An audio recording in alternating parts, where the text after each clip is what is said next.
Brasil, Brasil, Brasil, meu Brasil. As tuas cores. Para chegar até aqui na condição de um dos clubes que disputam a segunda divisão nacional, portanto entre os 40 do país, para chegar até aqui com o estádio em reconstrução, mais uma vez utilizando apenas as próprias forças, e finalmente para chegar até aqui, inegavelmente dono de uma das torcidas mais conhecidas do futebol brasileiro, o Grêmio Esportivo Brasil teve que construir histórias dentro e fora de campo.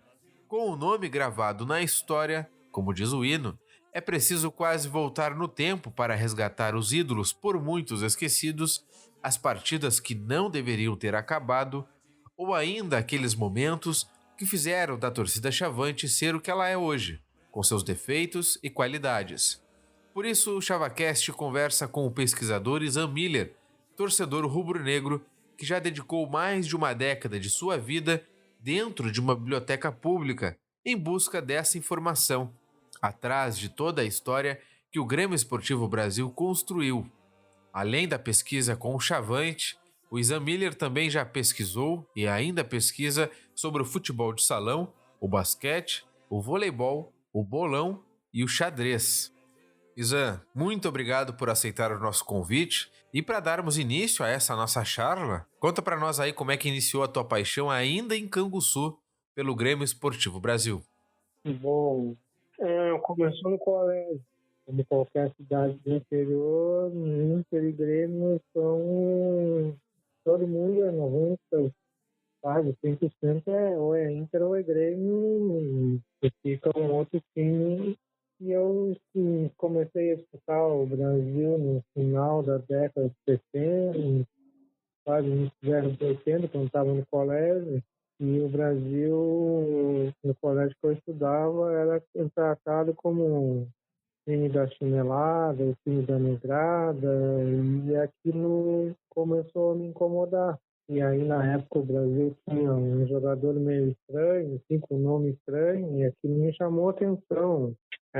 Castilhos, Kita, Renato Kogo, Renato Mineiro e Jocely, uns nomes que, para época, assim, era muito diferente, Flecha, e aquilo começou a me chamar a atenção e começava a falar mal do Brasil e aquilo começou a me incomodar e dali começou a surgir o Brasil na minha vida.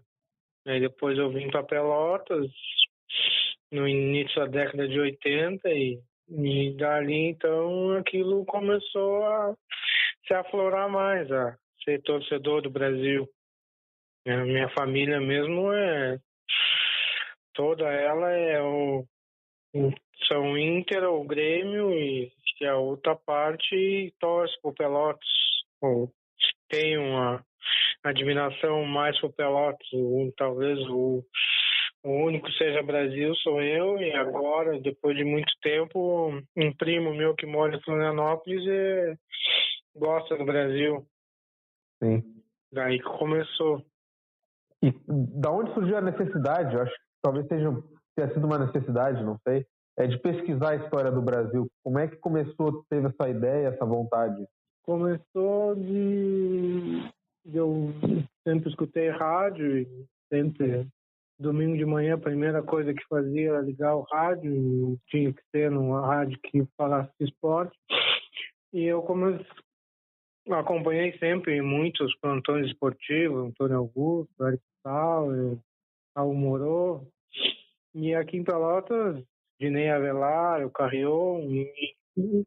E na época do Carrion mesmo, eu comecei a ver umas coisas que não batiam. Por exemplo, aí tinha a jornada esportiva, tinha o preliminar, os programas antes do jornada e o Brasil no primeiro jogo de 73 ganhou do Rio Grandense, gol do Gelsi.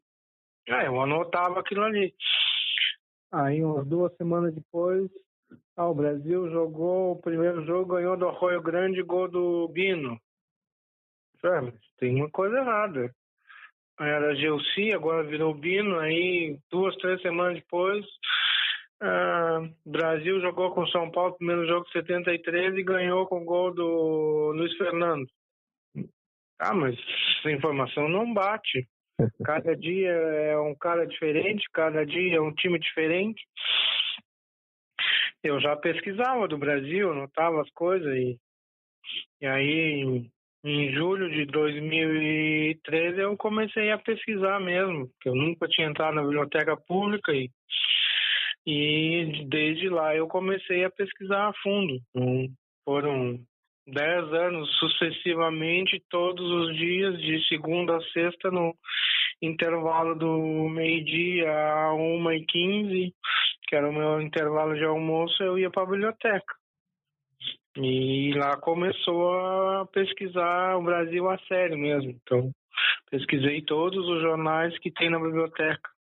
Opinião Pública, Diário Popular, Diário da Manhã e Gazeta Pelotense e alguns outros. E aí eu continuo até hoje. Não só daqui de Pelotas, mas de outras cidades. Então eu fico garimpando informações e assim começou. Zan, eu fiz algumas pesquisas, não sobre o Brasil, mas para colégio, trabalho assim, na biblioteca, e quando a gente ia mexer em algum jornal mais antigo, tinha que botar luvinha, todo um processo, porque são registros muito antigos, né? Como é que foi esse seu processo lá dentro da biblioteca? E assim, uma dúvida, uma curiosidade que eu tenho, qual recorte, não recorte, né, mas assim, o que tu leu no jornal que te emociona até hoje? Assim, tu está procurando algo e aí tu lê uma notinha, lê uma matéria antiga que te marcou, assim, algo que te chama a atenção até hoje. Bom, quando eu comecei a pesquisar na biblioteca, não precisava de luva. Aí depois acho que uns 6 meses depois, foi instalado as luvas. Uhum. Então a gente tinha que botar as luvas e a gente pegava o jornal.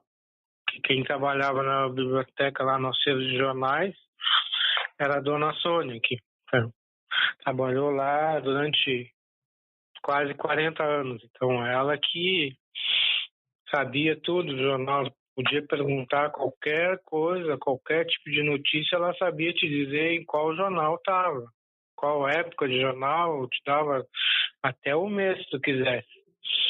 E eu comecei, a gente tirava o jornal e a gente tinha que botar o jornal. Só que hoje ela não funciona assim. Hoje a gente não pode pegar o jornal. Tu tem que pedir para uma pessoa, ela vai lá, tira o jornal e te dá em cima da mesa. E tu tinha que cuidar todo, tu não podia te debruçar em cima do jornal, para copiar tinha que ser sem estar apoiado no jornal, sempre com luva. E não podia folhear muito rápido para não rasgar o jornal. Sim. Então hoje é esse processo.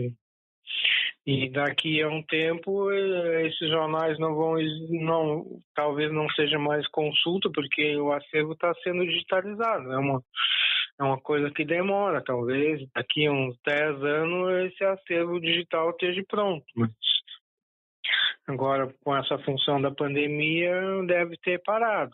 Sim. Em relação ao que me marca, o que me chama a atenção é o seguinte: a mídia esportiva, principalmente quem trabalhava em rádio, jornal, era torcedor do Pelotas. Principalmente os colunistas de esporte eram torcedores do Pelotas. E o que chama a atenção, o Pelotas ganhava o Campeonato Citadino, ou ia bem no Campeonato Estadual, tu não via nenhuma reportagem.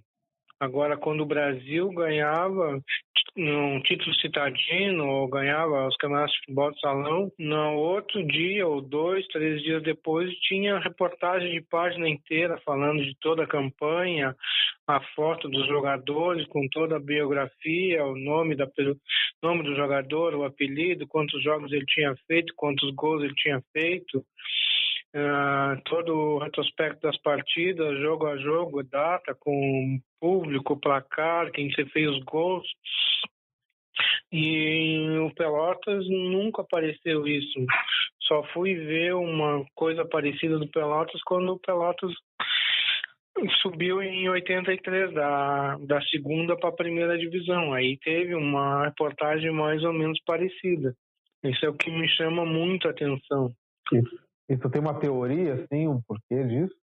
Eu não já perguntei para várias pessoas e alguns que são torcedores do Brasil me dizem que como o Pelotas não ganhava nada, nunca ganhou nada, não faziam nada e o Brasil ganhava e botava no jornal. Mas eu acho que não é isso. Eu acho que, sei lá, daqui a pouco, não tenho como provar isso, mas daqui a pouco acho que alguma pessoa muito ligada ao Brasil pagava uma reportagem, assim, não tenho como afirmar isso. Sim. Mas é uma percepção que eu tenho. Tem outras coisas que chamam atenção o lado negativo, assim, do Eugênio Voser, que foi um famoso jogador aqui em Pelotas, chamava de bala de aço. Foi um dos primeiros jogadores a entrar na justiça em 1934 contra o Brasil, que o Brasil não pagava ele. Outro que chama atenção é o tiro que o Proença levou, que é o centroavante de 19, que fez os 3 gols na final, um jogo contra o Ideal. O presidente do Brasil fez um gol do Proença, de cabeça. O presidente do Ideal desceu da arquibancada e deu um tiro no Proença. Aí acabou o jogo. Outro fato curioso, assim, é em relação a Chico Nunes. Talvez 99% das pessoas não sabem nem quem é essa pessoa. Esse é o capitão do time de 19, que era pedreiro, e o Brasil só começava a treinar depois que ele saía do serviço e ia para o campo treinar. Porque ele tinha que ser liberado do serviço de pedreiro. E às vezes a empresa, a pessoa que contratou ele, não liberava ele. Então os jogadores, em retaliação, só começavam o treino quando ele chegava. Tanto é a liderança que ele tinha, que jogou acho que de 12 a 1924, ele era o capitão do time do Brasil. Então tem muita história. Se fosse parar para falar de tudo isso, sei lá, uns 2 meses falando em uma entrevista. Tem muita coisa. E que marcas, assim, o Brasil, a gente sabe que é um clube que ao longo da história foi um clube popular, né? Mas que marcas, assim, tu identificou nessas reportagens antigas que foram te mostraram isso, né? É uma pergunta já. Te mostraram isso, que o Brasil era um clube popular, talvez diferente do Pelotas, não sei, mas analisando as suas pesquisas, assim.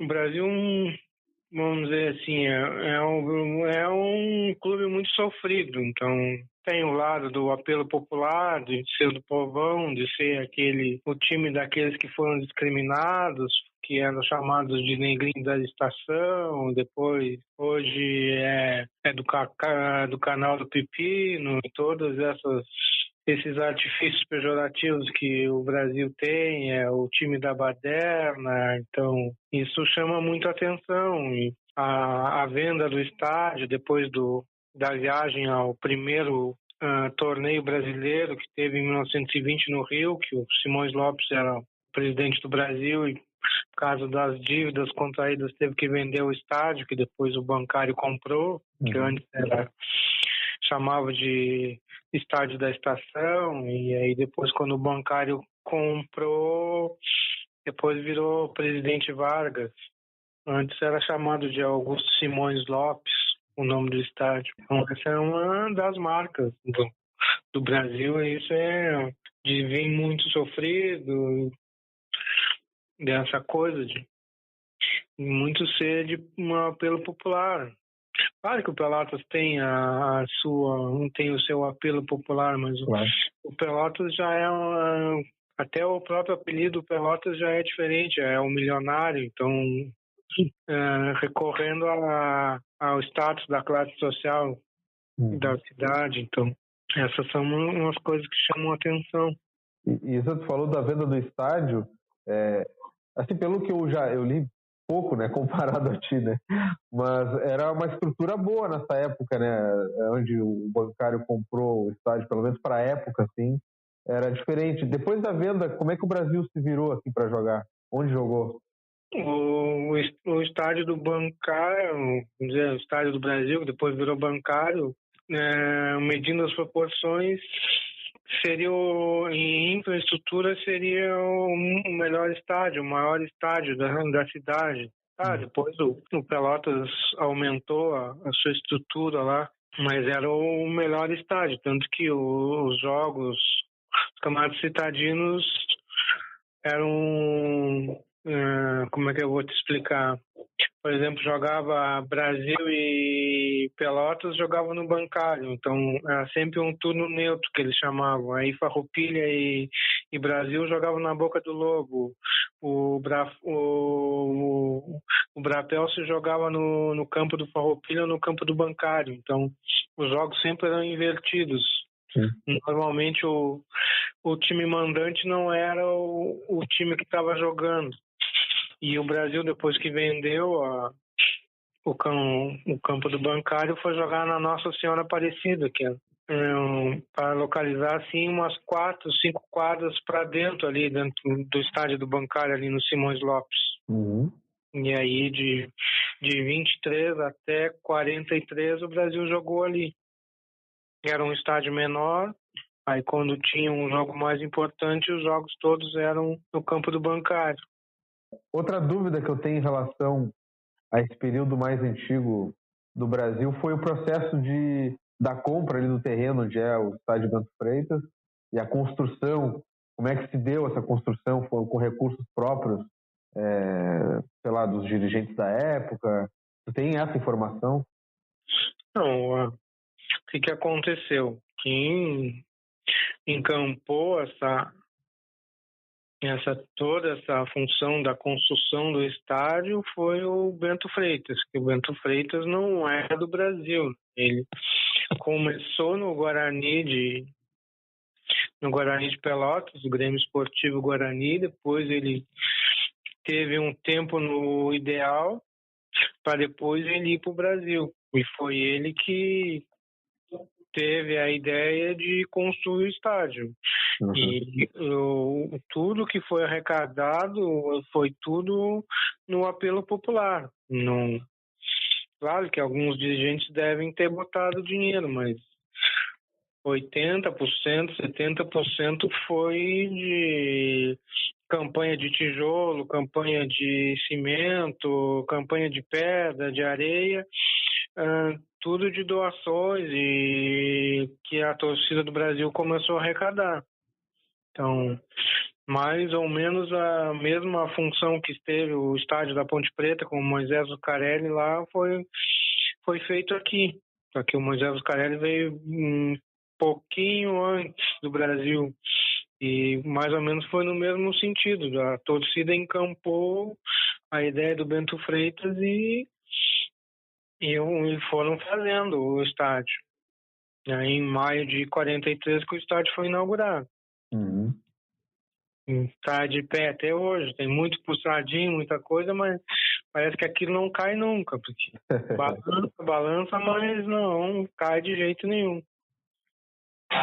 Eu até ia pular uma pergunta aqui, mas em seguida da construção do estádio, o Brasil veio a década de 50, aí o Brasil teve aquele jogo que todo mundo relembra da vitória contra a seleção uruguaia, mas teve também a excursão às Américas, né? Do Sul e a Central. Como é que foi isso? Bom, esse do jogo contra a seleção uruguaia, vamos dizer assim, jamais ninguém imaginava que o Brasil iria ganhar da seleção uruguaia ou nem se pensava em empatar, talvez não fosse nem páreo de fazer frente à seleção uruguaia. E aí o Brasil ganha o jogo e meses depois a seleção uruguaia é campeã mundial ganhando da seleção brasileira dentro do Rio de Janeiro. É uma coisa inimaginável para a época. Sim. E aí a excursão das Américas começou numa ideia excepcional e E aí o empresário não cumpriu com grande parte do combinado e o Brasil continuou jogando, mas continuava jogando porque não tinha como voltar de lá, Sim. por causa da função do dinheiro. Sim. Então, mas tem outras versões que não é essa, que nunca aconteceu isso, de não ter problemas do empresário, mas os mais antigos que eu conversei, eles relatam isso, que o empresário não cumpriu com grande parte do combinado. O Brasil não conseguia voltar porque não tinha o numerário para pagar para todos, comprar as passagens para poder retornar. Então, por isso que a estadia do Brasil foi tão longa. Sim. E nesse meio tempo o Brasil foi campeão do quadrangular em El Salvador, né? O Brasil ganhou de times que a gente nem imaginava. Ganhou do Olímpia do Paraguai, do Cerro. Então, de times que a gente nunca tinha ouvido falar e hoje são times muito fortes aqui na América do Sul, principalmente o Atlético Nacional de Medellín. Então outros times, o Saprissa da Costa Rica tem um time muito forte na Costa Rica, mas a nível assim mundial, até da nossa nível aqui de conhecimento, ninguém sabia quem era esse time, fora outros que hoje já nem existem mais. Sim. E, Isan, na tua pesquisa, tem alguma lacuna, algo assim que tu não consegue encontrar de jeito nenhum? Alguma informação que tu persegue até hoje? Mas isso tem muita. Isso tem muita. O que, por exemplo? Por exemplo, assim, do período de 1935 para trás, tu tem raramente, eu vou te dar um exemplo, assim, ó. Uma coisa que eu nunca achei, talvez jamais vá achar, é quem foi os jogadores do primeiro jogo do Brasil. Eu consegui juntando o quebra-cabeça, eu consegui achar 4. E talvez não vá conseguir achar mais nenhum, porque não se acompanhava o esporte antigamente como é hoje. Então, e naquela época tinha um repórter, e aí o repórter sempre, a pessoa que escrevia para o jornal ia sempre para o maior estádio, e aí normalmente as atenções eram voltadas para os jogos do Pelotas. Então, hoje, se uma pessoa quisesse fazer uma pesquisa e fosse torcedor do Pelotas, talvez ele vá achar mais informações dos jogos do Pelotas nessa época que do Brasil. Sim. Então, eu tenho o número de gols e jogos de cada jogador do Brasil, mas eu tenho uma lacuna que, se eu contar de 1935 para trás, me faltam 800 gols para identificar quem fez os gols do Brasil. E isso pode mudar a história do maior artilheiro assim num tapa. Sim. Mas a gente consegue, vai catando uma informação daqui, uma dali, daqui a pouco consegue uma ficha de 14, daqui a pouco uma de 16. Então, se considerar só esse ano, acho que entre 12 e 15 fichas de jogos que eu jamais imaginei que eu consegui. É um pesquisador que te manda aqui, aí uma pessoa descobre que tu faz isso e é amigo de um primo, de um pai, de uma pessoa que é amigo do vizinho que jogou no Brasil, e assim vai. Isso é uma rede que tu começa aqui e ela não para.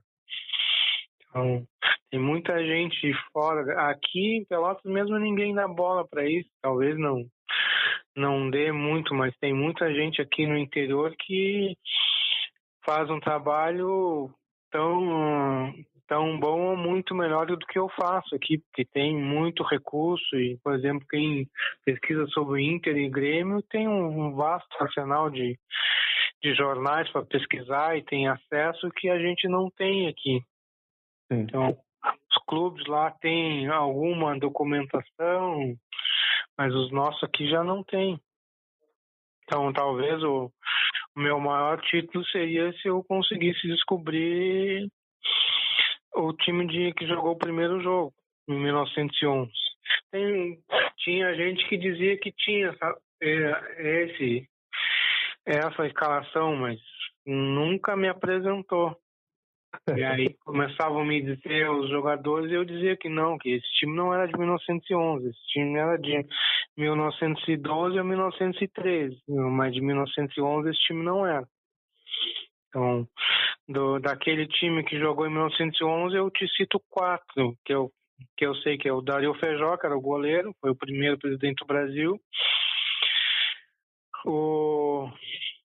O português que deu o fardamento do Brasil e que determinou as cores, porque ele era um associado do Diamantinos e foi procurado para dar o fardamento, aparecer lá com o verde e amarelo, que seriam as cores do Brasil, que seria do Cacheral, e ele disse que não, que ele só daria esse fardamento se fosse vermelho e preto, porque ele era associado do Diamantinos, que é o Manuel Aires. O Diogo Rodrigues, que fez um dos gols, e há uns 2 anos atrás eu vim descobrir que o Fritz Gerlach, que é bisavô do André Guerreiro, médico André Guerreiro, e do Vinícius Guerreiro, jogou também naquele jogo, porque eu achei uma reportagem dele no jornal falando que ele tinha jogado. Então esses aí são os 4 heróis, faltam 7. Agora, se eu vou conseguir achar isso aí, acho que não seria o maior prêmio de toda a pesquisa descobrir quem foram esses 11 heróis. Só uma dúvida que me surgiu agora. Tu conseguiu pesquisar em todos os jornais da Biblioteca Pública ou ainda falta? Assim? Não, já pesquisei. Então, eu pesquisei todos os jornais. Tá, então agora só ficha ou algum familiar, alguma coisa assim. Qual é o próximo passo agora? O próximo passo é pesquisar na Biblioteca de Rio Grande, na Biblioteca de Bagé, na Biblioteca de Santana do Livramento, de Uruguaiana e a Santa Maria, que são as cidades que o Brasil mais jogou. Então, talvez eu consiga mais alguns jogos. Então, teria que pesquisar nessas bibliotecas. Mas tem aquele lado, né? Por exemplo, em Rio Grande, tu tem por exemplo, poder tirar férias e ficar 30 dias na biblioteca de Rio Grande, mas lá eu só posso pesquisar 4 jornais por dia, então tá limitado a pesquisa. Agora, Bagé eu não tenho esse problema, eu posso ir. Agora, Uruguaiana e Santana já eu gasto um dia para ir, um dia para voltar, então é um deslocamento. E tem e pro outro lado aqui, de Santa Maria, São Gabriel, Cachoeira, isso aí, não sei se tem algum lugar que eu possa pesquisar. Sim. Caxias eu consigo pesquisar tudo pelo acervo de jornais que tem na Câmara dos Vereadores. Lá tem todos os jornais digitalizados. Tá, tem hoje a Biblioteca Nacional que disponibiliza os jornais já digitalizados, mas não tem muitos, não. A maioria é os mesmos que tem de Caxias, então. Sim. Não tem um A Zero Hora, um Correio do Povo. Correio do Povo até tu tem acesso a pesquisar o acervo lá, mas tu tem que ir lá, tu não tem nada online. Sim. Futuramente talvez a gente consiga alguma coisa. E, Isan, essa preservação da história, pesquisa da história, foi feita há muito tempo atrás, uma parte dela, vamos supor assim, com o Brasil Gigante, né? Foram 4 fascículos, é isso? Sim, foram 4. E vou te dizer que tudo que o Alfio Dias Gallo escreveu no prefácio do primeiro livro dele, que fazem 50 anos, aquele texto, se alguém lê hoje, parece que é um texto que nem foi escrito há 50 anos, foi escrito hoje. Sim. E fala que aquilo foi o primeiro trabalho que foi feito sobre o Brasil e que posteriormente alguém ia melhorar o trabalho dele. Isso não sei como ele pensou nisso, mas é uma coisa que ele escreveu lá que é muito atual. Claro que tem algumas coisas que tá lá, mas que eu nunca encontrei, alguns jogos que ele cita ali que eu nunca achei. Mas isso qualquer trabalho nesse nível vai ter falhas e vai vir outras pessoas que vão melhorar. O meu trabalho mesmo, daqui a um tempo vai aparecer uma outra pessoa que vai melhorar o meu trabalho. Sim. Pelo menos esse já está registrado e tudo, está guardado aí, uma pessoa só vai melhorar o trabalho que está pronto. E isso talvez seja o maior desafio, encontrar uma pessoa que dê sequência a esse trabalho. É verdade. Que guarde tudo. Porque se tu deixar infelizmente, se tu deixar no nosso clube aqui, isso vai morrer, porque vão atirar num canto lá, porque ninguém dá bola para isso. Então, teria que ser uma pessoa que gostasse, ou quem sabe um dia, um sonho que o nosso clube tivesse um museu aqui, que as pessoas pudessem ir lá pesquisar, conhecer a história do clube, os grandes presidentes, os dirigentes, jogadores, treinadores. Sim. Então, não sei se um dia a gente vai ver isso, que não é qualquer clube aqui no Brasil que tem essa ideia de ter um acervo desse. O Inter e Grêmio até tem, mas nada comparado ao que o Figueirense tem lá, que o São Paulo tem, que o Cruzeiro tem, que o Atlético tem. Nada comparado. Não dá nem para comparar. O Figueirense, se tu quiser, tu manda um e-mail lá, a pessoa na hora te responde o que tu quiser. Que eles consultam o acervo e te respondem. Imagina se o Brasil, Pelotas, tivesse um acervo igual ao do Boca lá, Argentina. Não tem, é incomparável a paixão que eles têm pelo esporte e o que nós não temos aqui, principalmente na preservação dos ex-jogadores, dos ídolos. Isso a gente não tem aqui. Raramente alguém se lembra de algum. Sim. E falando nisso, Ivan, falando nisso, eu fico pensando, por exemplo, os jornais impressos, eles estão em declínio, né? Estão morrendo muitos deles. Eu fico pensando no futuro próximo, né? Porque tirando as pessoas que coletam e armazenam essas informações, como tu tem feito isso ainda hoje, né? O Barbosa, que é nosso amigo em comum, também é um cara que gosta de preservar essas coisas. Tirando isso, daqui a pouco, no futuro, não vai ter nem jornal para as pessoas poderem consultar, né?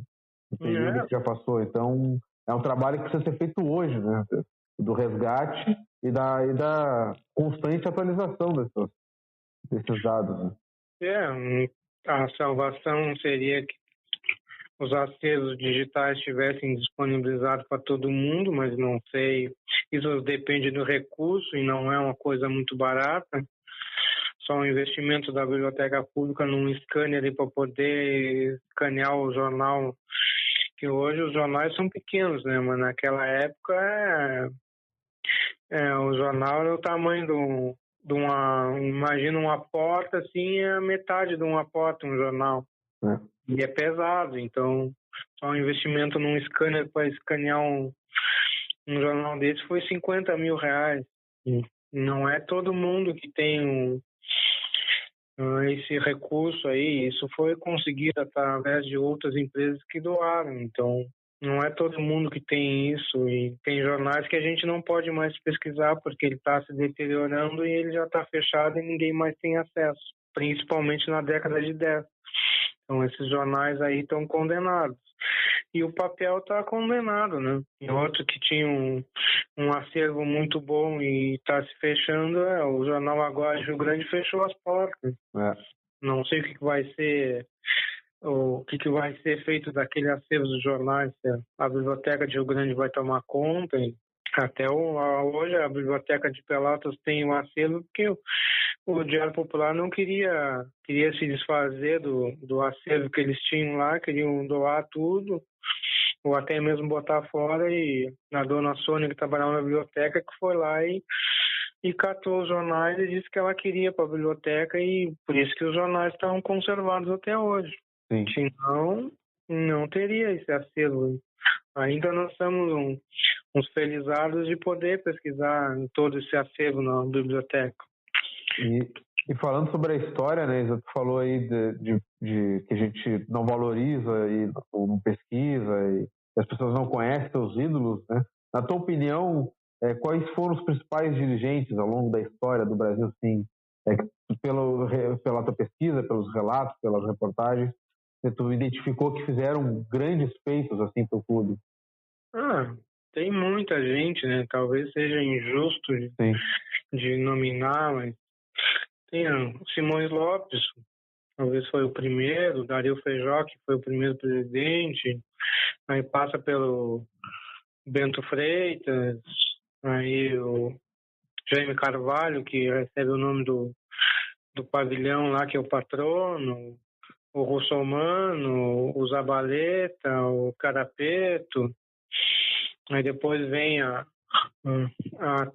turma do Cláudio Andréa, Rogério Moreira, Cláudio Andréa, o médico aquele que faleceu, agora o Zac Alain, então todos esses, Breno Nunes, tem muita gente.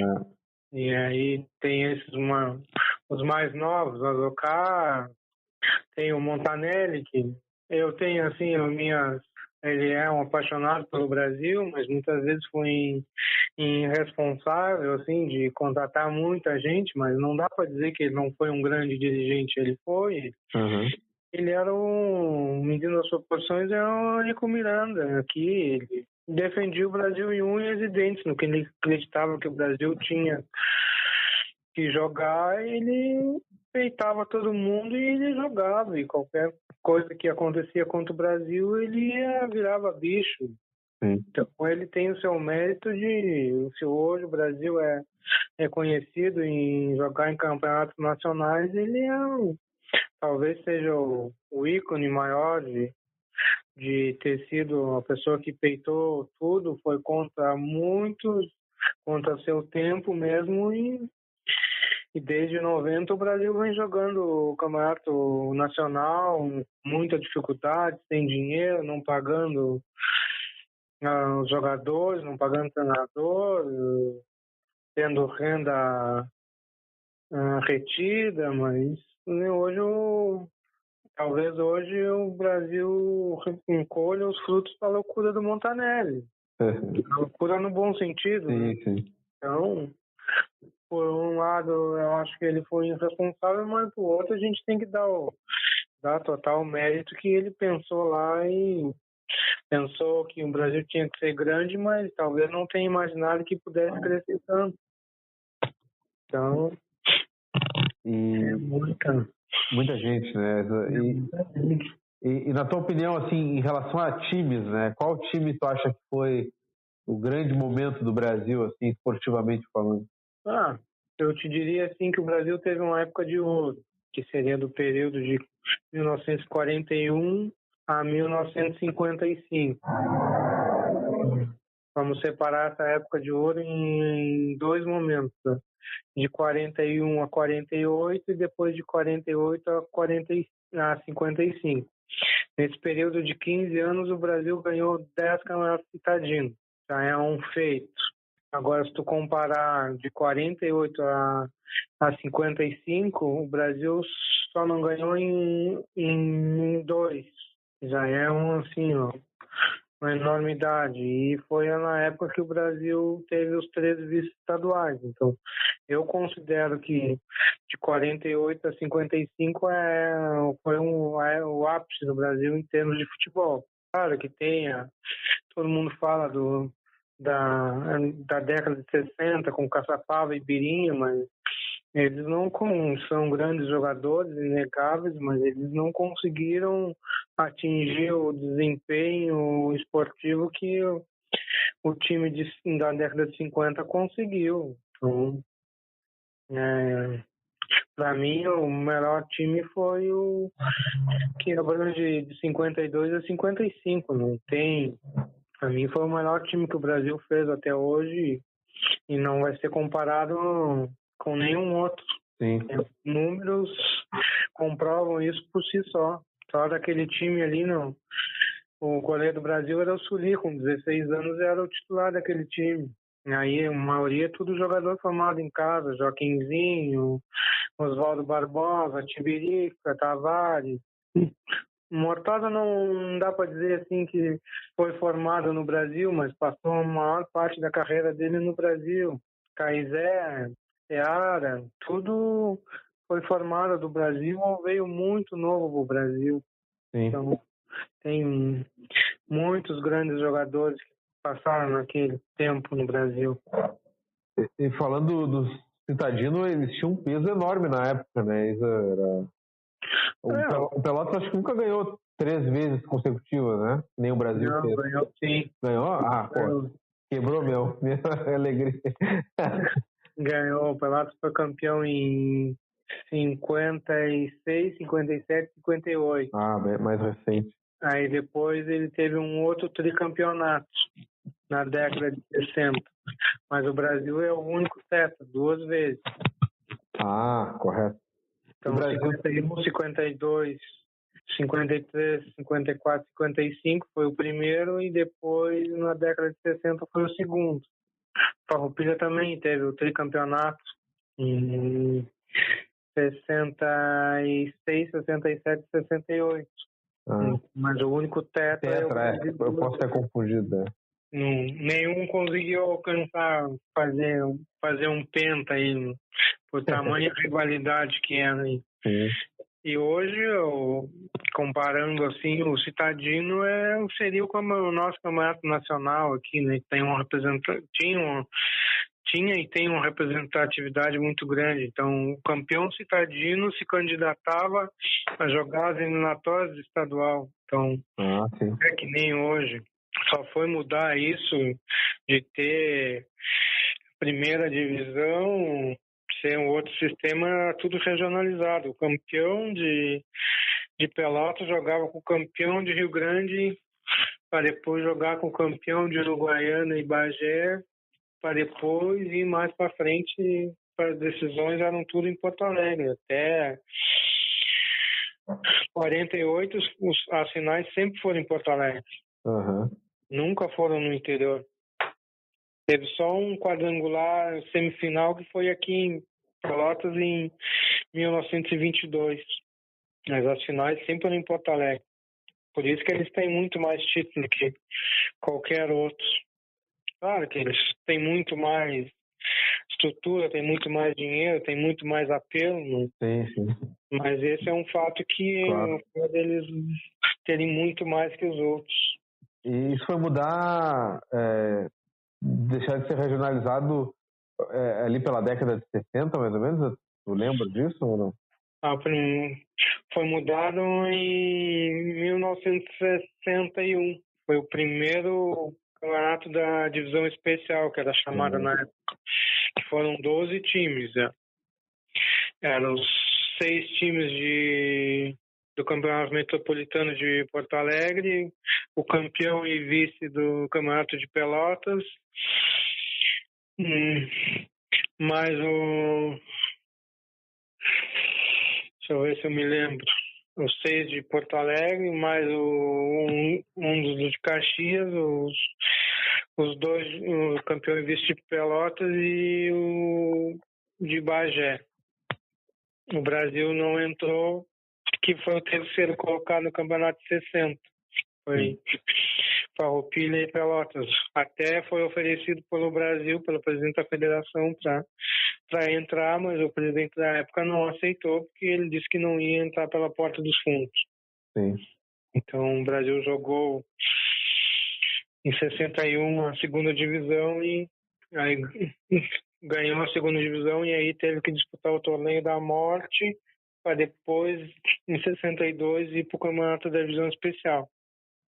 Sim. O torneio da morte mais ou menos é o que hoje tem na Europa, na Inglaterra, na Alemanha, que é o campeão e vice da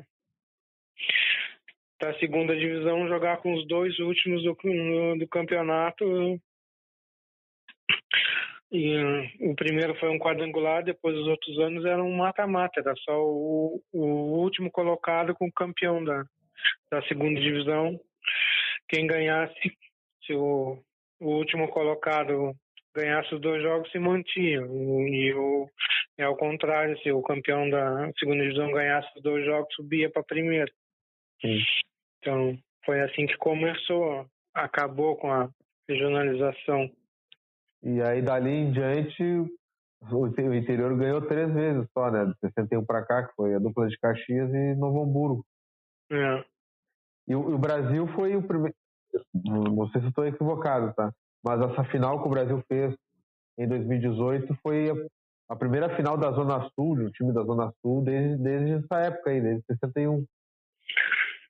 Sim, se tu considerar que a final veio para cá, só em 22 teve algo parecido, assim. Jogado uma final aqui, sim, assim, uma fase final. Senão, não. Que horror. Jogos eliminatórios, né?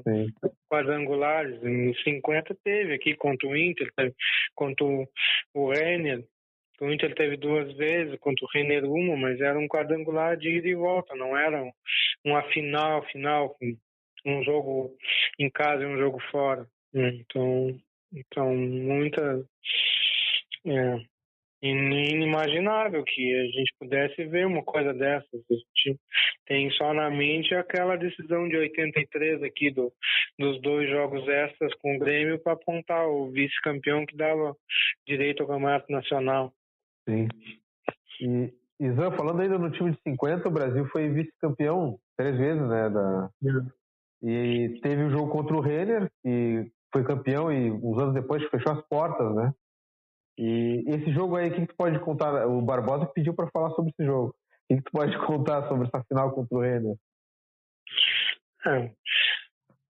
Poderia contar dos 3 jogos, assim. Não, pode, à vontade. 53, 54, 55. Os contra o Inter é aquela velha história, né? Desde aquela época, na hora da decisão, a arbitragem sempre foi Porto Alegre, né? Tanto que aqui, tanto os jornais daqui como falavam muito do jogo, criticando muito a arbitragem do juiz aqui, que teria metido a mão no Brasil. E isso, pessoas que vivenciaram aquela época que eu conversei também falavam muito que aqui o Brasil nunca não foi campeão porque foi muito roubado nos 2 jogos contra o Inter. Agora, contra o Renner, o furo era mais embaixo, né? Porque o goleiro do Renner era o Valdir Joaquim de Moraes. Acho que ninguém ouviu falar dessa pessoa no futebol brasileiro, né?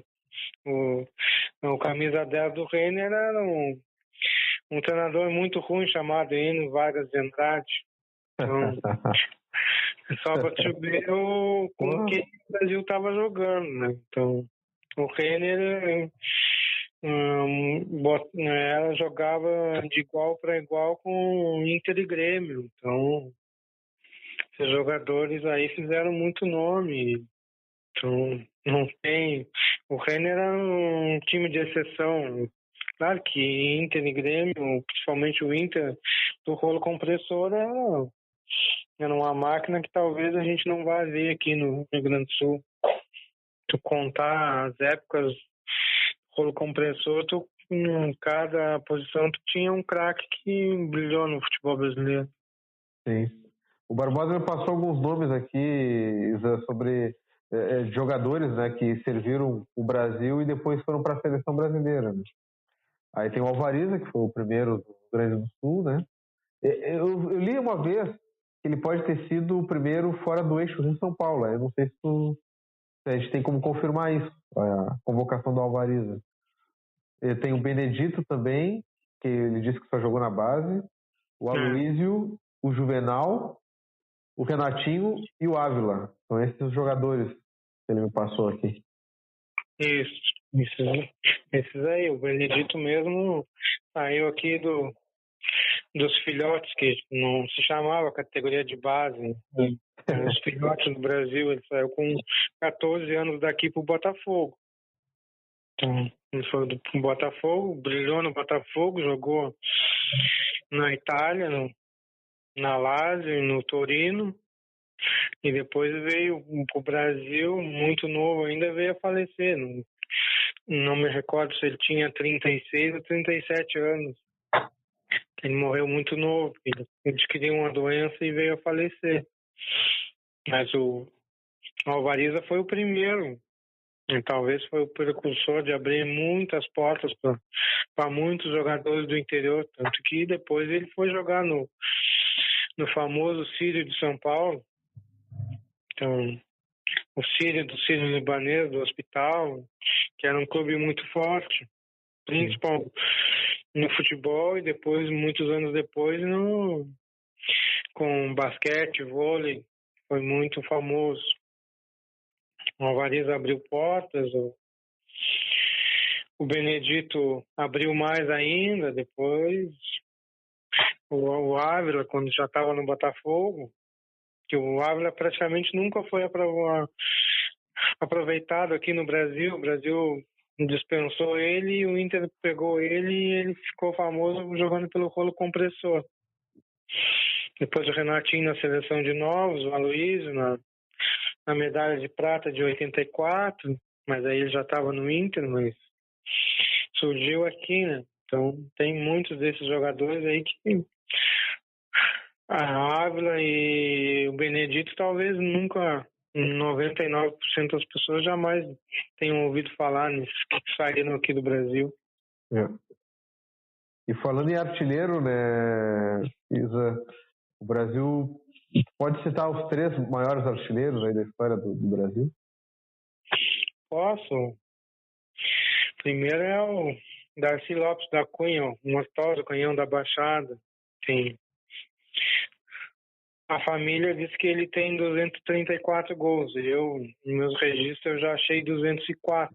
Mas, como eu já te falei antes, tem muita coisa que eu não tenho de gols. Pode ser que eu consiga chegar a esse número ou talvez mais.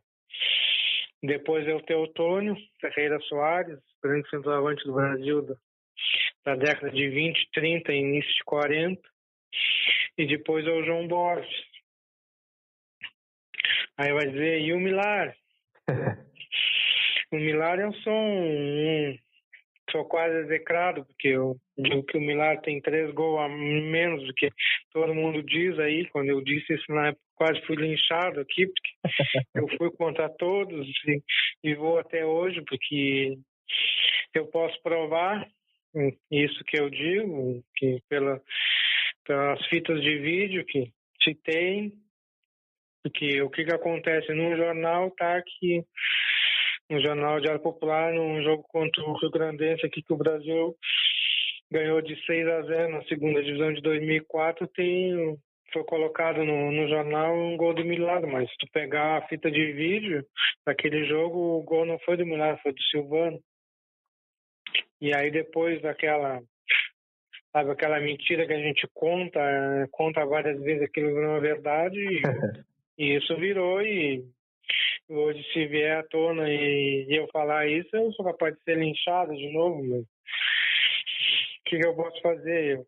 Eu falo que eu sei, é a mesma coisa que você linchado pelo outro jeito, que dizem que o Pelotas foi campeão em 1911, eu provo que também não foi. Aí vamos dizer, tu é torcedor do Brasil? Não. Eu provo, e a mesma coisa estão querendo dar o título de 1918 como o Brasil campeão estadual, que eu digo que esse nunca existiu, que esse campeonato não saiu do papel, nem chegou, só foi cogitado, mas como da gripe espanhola, né? Outros interesses de pessoas ligadas a outros clubes que querem, porque tem parentes familiares querem reconhecer esse título. Então, e pelo que eu tenho conhecimento, o Brasil até assinou um documento pleiteando esse título. Aí, quando se for aparecer isso, eu vou contestar. O máximo que eu posso fazer, né? Porque se derem um canetaço, e aí a gente tem que contestar até que se prove que não existiu isso. Sim. Mas tem jogadores como o Caizé e o Edi que estão na frente do Milar, provavelmente vão ter um distanciamento maior, mas tem jogadores que estão hoje o Milar é o sexto, mas se eu conseguir mais dados, muito provavelmente o Plínio vai passar o Milar. O Plínio jogou na década de 40 e 50. Sim. Então, esses são os principais. Isa, tu tem o número correto e o Milar passou de 100 gols. Então, é uma marca incrível mesmo. Né? Não vai ser 3 gols que vai diminuir. Sim, não vai ser. Não é porque eu não gosto do Milar. O Milar tem essa idolatria, foi um jogador muito importante. Só que eu faço, com muita gente, eu faço apenas uma correção do número que é divulgado. Nada mais isso. Aí, de cada um tem o seu posicionamento, é a mesma coisa que eu não gosto do Ricardinho, eu não gosto do Rogério, mas eu não gostar ou não gostar, tem que reconhecer que ele foi um grande presidente, foi um grande treinador, cada um tem o seu. Ninguém queria o Tite na seleção, mas fazer o quê? Ele fez um bom trabalho, não queria o Filipão na seleção e o Filipão foi campeão do mundo. Então, cada um tem o seu... eu não quero o Renato no Grêmio, o Renato é isso, o Renato é aquilo. E assim cada um tem a sua opinião e tem que ter os seus argumentos e tem que respeitar a opinião dos outros. Então, é assim que funciona. Entende? E falando em jogadores ainda, Isa, eu não sei se eu já te fiz essa pergunta, porque eu já fiz tanta pergunta que eu já me perdi. Mas tem algum jogador assim que tu achas que deveria ser mais lembrado pelas pessoas, pelo que ele fez pelo Brasil, assim? Com certeza. Eu tenho os meus preferidos. Então. Eu te digo assim, Oswaldo Barbosa, Capitão Galdino, só jogou no Brasil, né? Mas tu não vê ninguém falar desse espetacular jogador, desse espetacular ser humano. Foram 30 anos dedicados ao Brasil e tu não vê quase nada, ninguém falar dele. Ele foi jogador do Brasil, depois ele assumiu as categorias de base, foi treinador do Brasil várias vezes, só perde em número de jogos pelo Galego, mas é o treinador que teve a maior longevidade, teve quase 5 anos à frente do Brasil. E depois, no final da década de 70, início da década de 80, foi treinador da base do Brasil, formou muita gente e ele praticamente não é reconhecido. O próprio João Borges mesmo, que foi um jogador fantástico, jogou na década de 40, 50 e 60. E as pessoas pouco falam dele. Teotônio foi outro. Magistral, jogador, treinador, diretor. E ninguém fala muito dele. Assim, muito se ouve falar de Birim e Caçapava, é da geração de 80, do Milagre, mas esses mais antigos aí são muito, tu vê de falar de um pouco de Proença, de Alvariza, mas Chico Nunes, Frank, Nalério, Jesus, Fruto, Solferino, João da Cruz, primeiro Mortosa, praticamente ninguém fala. Adilson é outro que jogou grande parte da sua carreira no Brasil e tu não vê ninguém dar o mérito que o Adilson merecia. Tanto que ele faleceu e só teve uma notinha no site do Brasil. Então tem tanto jogador aí que... O Eugênio também é outro jogador extraordinário que jogou no Brasil. Jocely, Moacir, Dario, Chico Fuleiro, Seara, Caizé. Esses aí praticamente não são citados. Sim. Então, parece que nada contra, mas parece que o Milar é um grande jogador, a geração de 80 é grandes jogadores, mas não são reconhecidos. Um que eu acho que é muito injustiçado aí é o Silva, o zagueiro. Sim. Tem uma vida inteira dedicada ao Brasil, foi treinador e depois que ele foi demitido em 96, parece que ele foi simplesmente esquecido pelo Brasil por tudo que ele representa. É um dos jogadores que tem o maior número de jogos pelo Brasil e praticamente é esquecido. O Hélio é idolatrado, mas o Silva parece que é um excomungado no dito popular aí. Sim. Então, umas coisas que a gente não consegue entender. Então aí tem que aparecer uns malucos como Marcelo Barbosa, como eu, para tentar Resgatar e manter vivo. essa idolatria dessa gente aí. Então, claro que se tu for analisar o time de 80, de 85, talvez todos eles, se estivessem jogando hoje, jogariam num time de primeira linha do time do campeonato nacional aí. Tinha um Doraci, um Lívio, um Andrezinho, André, o Zezinho, que para mim foi o meu primeiro grande ídolo no Brasil, depois que eu fui conhecer a história mesmo. Tenho ainda idolatria pelo Zezinho, mas meus ídolos mudaram para a década de 20, de 30. Então eles teriam que ser resgatados, as pessoas. Pelo menos ter uma foto no estádio, alguma coisa, em que fosse uma vez por mês ser lembrado algum grande jogador do Brasil, mas isso depende da boa vontade das pessoas. E nossos clubes, fazendo uma crítica aos nossos clubes, eles não têm esse desejo aí. Assim como tem dirigentes do Brasil que não gostam muito do Luiz Felipe, porque o Luiz Felipe foi treinar o Pelotas. Assim como acho que o Mano Menezes também não é o cara, mas eles passaram pelo Brasil, foi um treinador da seleção. Assim como o Ivo Voigtmann também dirigiu a base das seleções brasileiras de novos, de júniores, em vários torneios. Sim. Então, tem muita gente que não gosta do Galego. O Galego dirigiu o Pelotas. Dirigiu muito mais o Pelotas que o Brasil. São 700 jogos, mais ou menos, contra 460. Mas isso não tira o brilho do Galego, que foi formado na base do Brasil e só virou treinador porque se machucou o joelho com 28 anos e não pode mais jogar bola. Teve que se dedicar a outra função. Sim.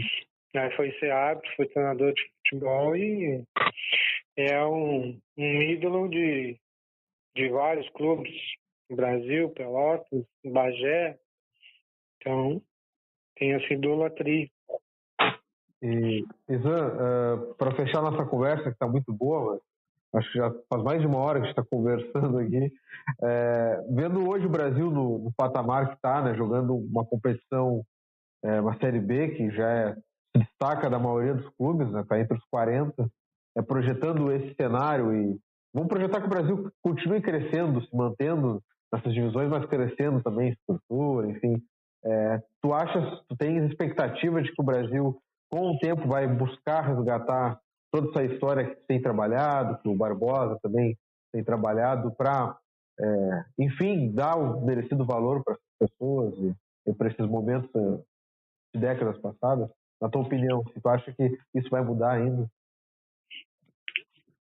Tu quer que eu te minta ou te fale a verdade?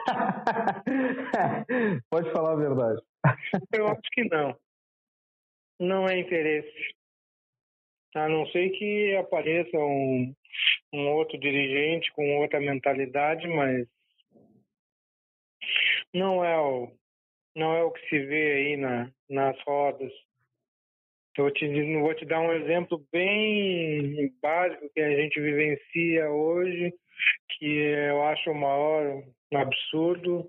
Tu tem uma categoria de base do Brasil que foi reativada nos últimos 3 anos, e a categoria de base do Brasil joga os finais de semana, e no site do Brasil, que seria o meio mais oficial de comunicação, de informar a torcida, tu não vê uma vírgula disso. Então, por isso que eu te digo que não vai mudar. Isso não, talvez daqui a 20, 30 anos, talvez mude, mas a curto prazo, e eu acho que nem daqui a 20, 30 anos vai mudar. Que não, parece que não é interesse, não é boa vontade, e isso dá trabalho, isso não tem que trabalhar para ter uma história dessas, e se o clube fosse fazer, o clube ia começar do zero, ou teria que pegar todo o meu material, todo o material do Barbosa e ser doado para o clube começar. Ou uma outra pessoa que tem um acervo e disponibilizar para o clube. Então, isso que eu faço, o Barbosa faz, eu tive um conhecimento lá em 2011, quando estava fazendo o livro do Centenário do Brasil, foi doado um material para o Brasil de um senhor da família Martins, não sei se é Martins ou Martinez. Tudo que eu imagino que eu fazia hoje, eu achava que não existia uma pessoa mais maluca que eu, ele fazia naqueles papel antigo, aquelas canetas antigas, caneta de pincel, ele fazia o que eu faço hoje. Naquela época, na década de 40, 50, ele já fazia isso. Uhum. Quando eu vi esse material, eu quase caí para trás, porque eu não imaginava que tivesse uma pessoa que naquela época já pensasse assim, de resgatar a história do Brasil. E o material que eu vi dele tinha de 1949 a 1981, todos os jogos do Brasil, tudo anotado, tudo escrito à mão. E aí no final tinha o resumo de cada temporada, quantos gols o goleiro tomou, cada goleiro tomou, tudo anotadinho ali. É impressionante o material dessa pessoa. Só que não sei nem se esse material existe ainda no Brasil. Porque a revista do esporte, que é uma revista que tinha em Pelotas, que teve durante 10 anos, de 48 a 58, que falava do futebol pelotense como se fosse uma revista placar. Sim. Que tinha de tudo, mas principalmente o nosso futebol aqui foi doado também lá nessa mesma época, e 2 dias depois que o assessor de imprensa na época do Brasil me ofereceu para mim se eu queria ver o material, eu fui lá e o material já não existia mais, o material tinha desaparecido. Então, é assim, não tem um zelo pela... As pessoas sabem que existiu grandes jogadores, grandes dirigentes e tudo, mas não tem essa cultura de preservar isso. Então a gente eu e o Marcelo tem muito projeto, mas falta muito tempo, falta tempo para a gente tentar tocar isso. O colecionador Chavante vem aí de novo.